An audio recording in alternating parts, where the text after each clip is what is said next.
നമസ്കാരം. Raf talk ഫുട്ബോളിലേക്ക് അവർക്കും സ്വാഗതം. ക്യാരക്ടർ ഓഫ് ദി ഇയർ 2025 ആരാണ്? അത് പല രാജ്യങ്ങളിൽ പലരെയും പറയാം, ലോകത്താകമാനം ഒരാളെ വേറെ പറയാം. ഏതായാലും അർജൻറ്റീനയിലൊരു പ്രമുഖ മാധ്യമം, ഒരു മാഗസിൻ, അവർ ഓരോ വർഷവും നടത്തുന്ന ഒരു ഗലയാണ്. അതിൽ ക്യാരക്ടർ ഓഫ് ദി ഇയർ എന്ന ലിസ്റ്റിൽ ലിയോ മെസ്സിയെ ഉൾപ്പെടുത്തുന്നു. അദ്ദേഹത്തിന് ആദരമർപ്പിക്കുന്നു. പേഴ്സണാലിറ്റീസ് ഓഫ് 2025 എന്ന് വിളിക്കാവുന്ന തരത്തിൽ നമുക്കതിനെ കാണാം. പീപ്പിൾ ഓഫ് ദി ഇയർ 2025 82 പേരെയാണ് അവർ സെലക്ട് ചെയ്തിരുന്നത്. അതിൽ ലിയോ മെസ്സിയെ അവർ ഒന്നാമതായിട്ട് അവതരിപ്പിക്കുന്നു. ലയണൽ മെസ്സിയെ അവർ ഈ ഒരു വർഷത്തെ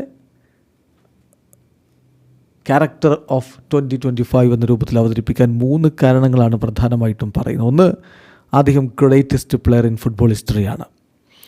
അതുപോലെ തന്നെ 2026 വേൾഡ് കപ്പ് ക്വാളിഫയിങ് ക്യാമ്പയിനിൽ അർജൻറ്റീന 1-ാം സ്ഥാനത്ത് എത്തുന്നതിൽ അദ്ദേഹം പ്രധാന പങ്ക് വഹിച്ചിട്ടുണ്ട്. അതാണ് രണ്ടാമത്തെ കാര്യം. അതോടൊപ്പം തന്നെ അദ്ദേഹം ഇൻ്റർ മയാമിയെ MLS കപ്പ് ഫൈനലിലേക്ക് കൊണ്ടുപോയിരിക്കുന്നു.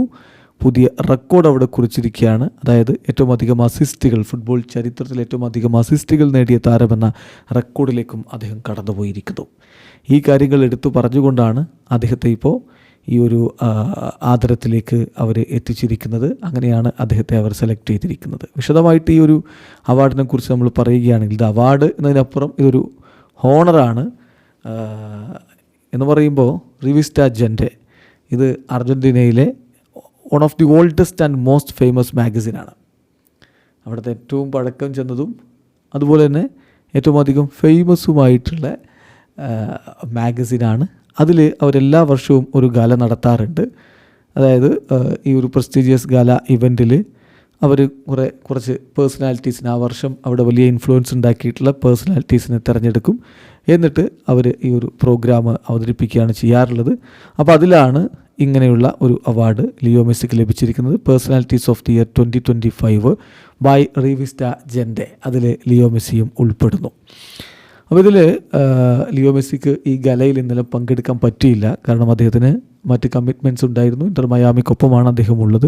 അപ്പോൾ അതുകൊണ്ട് തന്നെ അദ്ദേഹം ബ്യൂണസ് അയേഴ്സിലെ ഈ ഒരു ഗലയിൽ ഫിസിക്കലി പ്രസൻ്റ് ആയിരുന്നില്ല.